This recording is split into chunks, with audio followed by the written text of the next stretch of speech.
Ayan na ho ang ating napakasarap na chicken feet. Napakasarap po.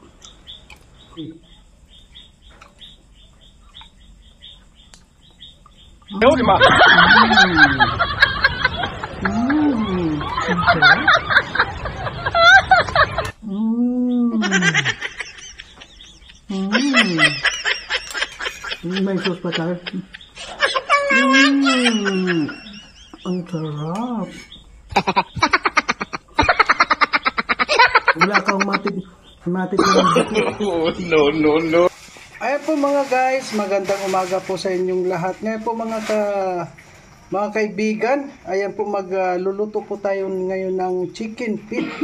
Ito pong lulutuin natin ay kakaiba po at tingnan nyo po kung paano natin lutuin. Ito po ay nalinisan na ho ito sa suka na may asin. So ngayon po kakaiba yung pagluto natin at nagpakulo na ho tayo ng mantika Ayan. Ayan mga kalihap, nilagyan ho natin ng brown sugar po. Ayan. Tapos ipiprito ho natin. Yan, mainit na ho ang kawali.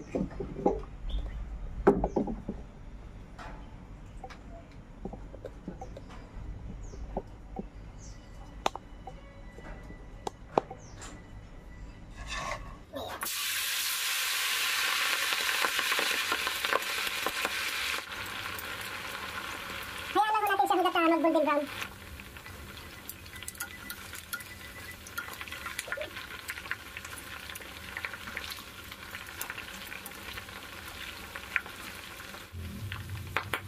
Ayan okay na siya.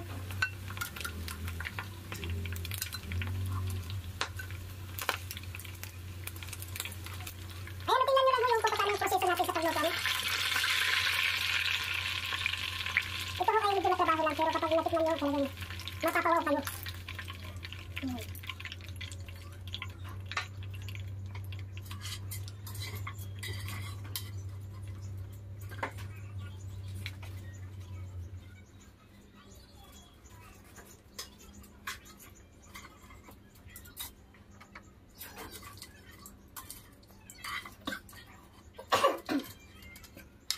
Yan ang pinagpala natin sa asukal yan.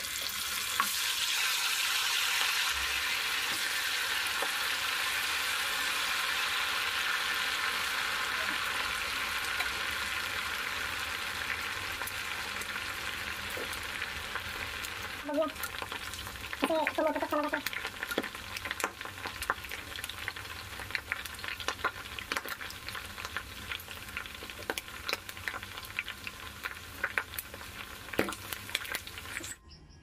Ayan po, sisimulan na natin itong ating pagluto. Dapat po ito talaga, kailangan po ito yung pressure cooker. Yan. Ilagay na po natin dito. Naprito na natin po yung chicken feet po. Ayan, kailangan mas kumakagat-kagat yung sili niya. Kaunting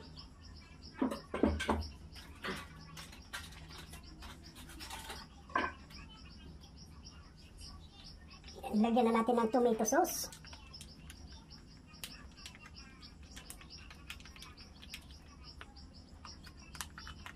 Ayan, tomato paste.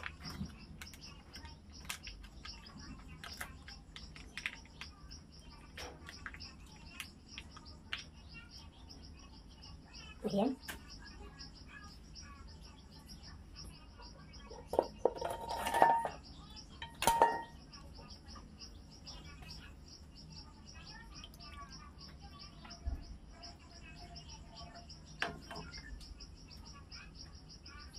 Yan, lagyan na natin ng soy sauce. Maghahalo po ngayon yung tamis at saka yung alat. Ayan. Yan pa.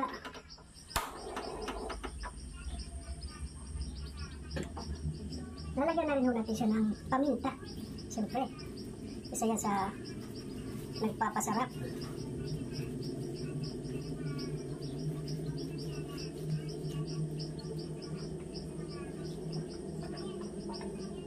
At lalong pagpasarap. kaunti. Ayun.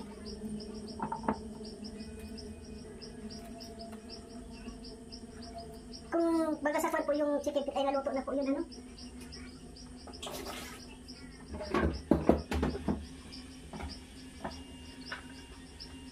Na rin po natin itong ilagay habang nagpapakulo tayo. Pwede na rin po natin ilagay ang yung pinirito natin. Ayun. Yan po, palalambutin po natin siya. Kapag naluto po ito, wala kayong ititira. Pati buto, malambot ho yan. Kaya palalambutin ho natin. Medyo matagal-tagal ho, ano, kailangan ito talaga meron siyang pressure cooker. Kaya lang wala tayong pressure cooker, kaya magsayang tayo ng gas. Yan, takpan na natin. Para parang pressure cooker na rin siya.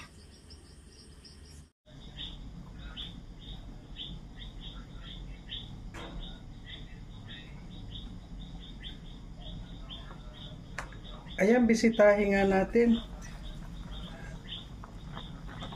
Ayun. Kasi po lalapot yung kwan niya eh. Yung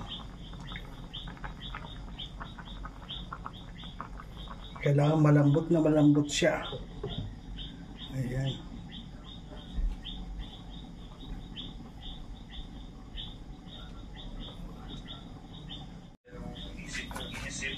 Sino ba ba ang kanyang lalapitan, kasi grabe po talaga. Ayan, bisitahin na muna natin. Send ko na pala kay Makmak. Ayan. Nakablock na.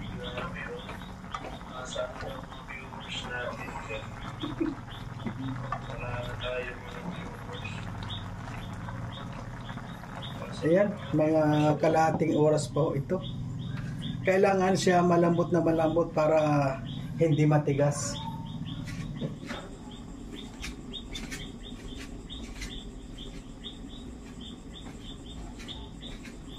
Ayan po, dalawin na natin. Ayan. Tingnan nyo yung buo pa siya. Buo pang manok-ano po. Pero malambot na yan. Ayan. Hindi yung siya nadudurog kasi pinirito natin. So, ngayon po, titimplahan pa natin.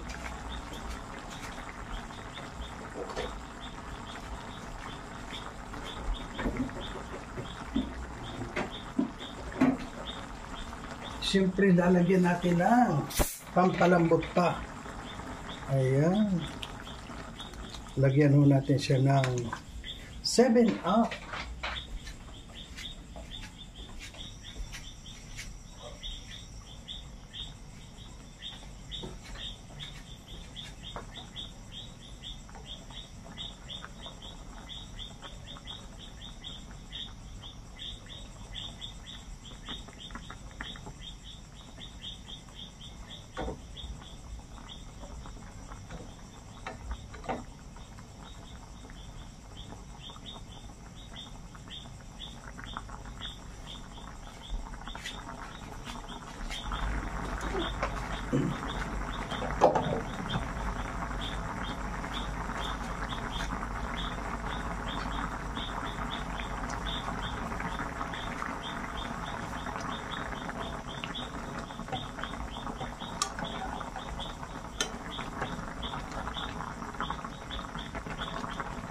Yan, maya-maya ho yan pagkuhan.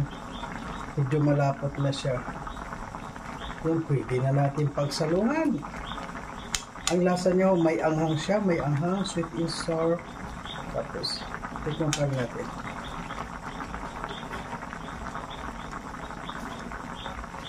Oh, ayan, perfect. Tapos yung kaunting sili, yung anghang niya, lasang-lasa.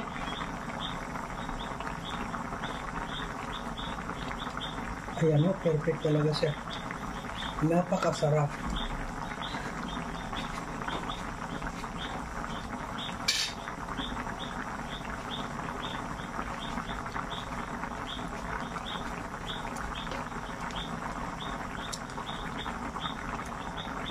Medyo palaputin lang natin sa konti.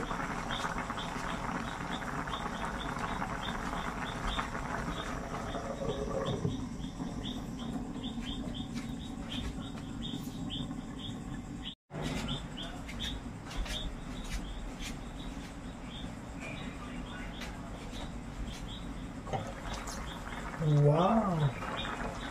Ayan na ho siya. Oh. Maganda yung may kaunting sabaw. May kaunting sauce pa. Yun, ang sarap na ho nito.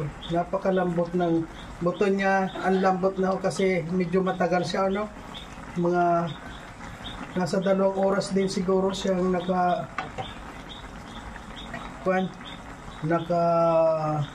salang. Tikman nga natin.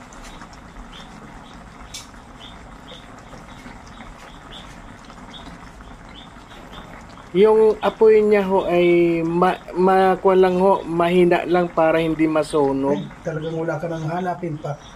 Super sarap.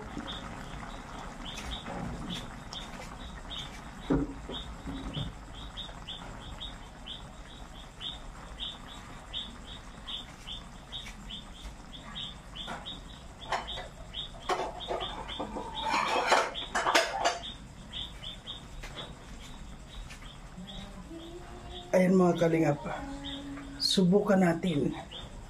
Yun.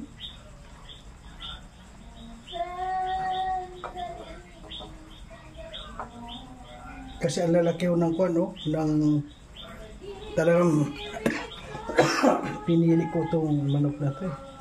Ano? Sarap. Sarap kasi pag may kaunting sauce, ayan. Yan pinakang sauce niya, oh. Tikman natin para ayun o mga kalinga po sa kuno natin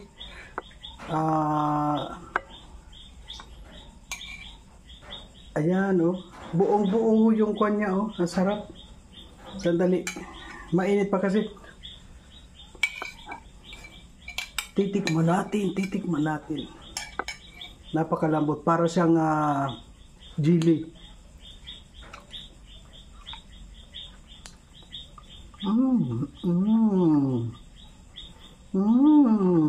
Sarap. Ayaw, di ba?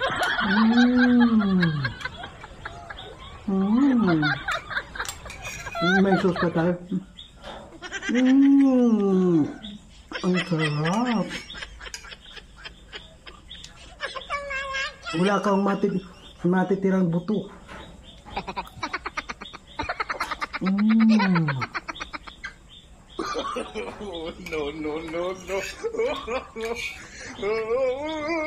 Ang sarap ng sauce.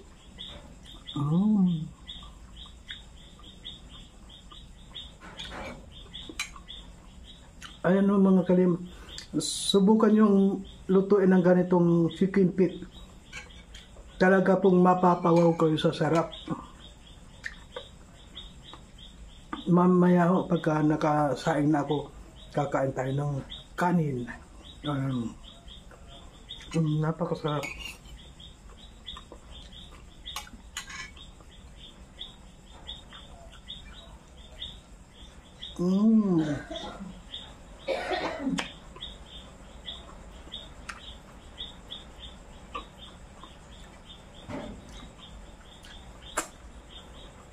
Walang buto.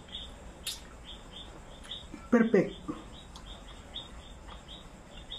Napakasarap po. Kukuha pa tayo.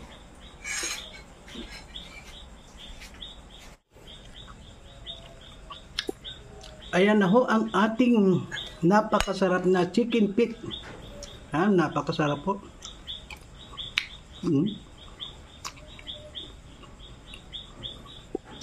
Ayan.